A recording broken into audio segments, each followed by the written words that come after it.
Le fondement de la mission de la conservation de la nature, c'est l'animation des communautés locales, les peuples autochtones, cas du parc national de Kahuzi-Biega, au profit de la biodiversité, mieux la préservation de la nature.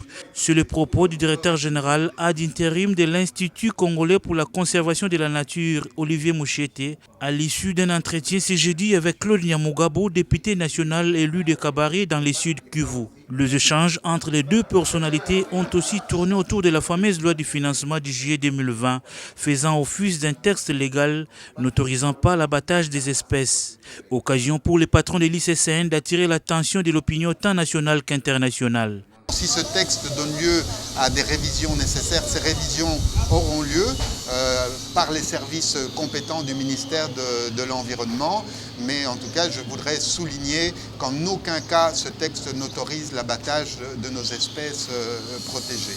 Et ceux qui s'y risquent auront vraiment des problèmes avec la loi. Dans son intervention, l'élu de Kabare a félicité le nouveau directeur général de l'ICCN pour sa détermination à changer l'image de cette institution avant de lui promettre tout son accompagnement. Je suis venu féliciter le DG Olivier Mouchete pour sa nomination comme directeur général de l'ICCN.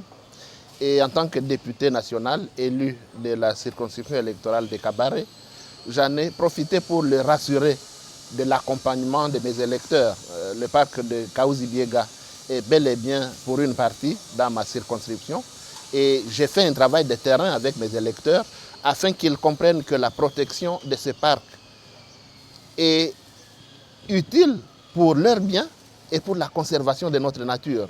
A noter que l'ICCN compte plus de 3600 agents sur le terrain, effectif qui ne permet pas à cette institution de donner le meilleur d'elle-même.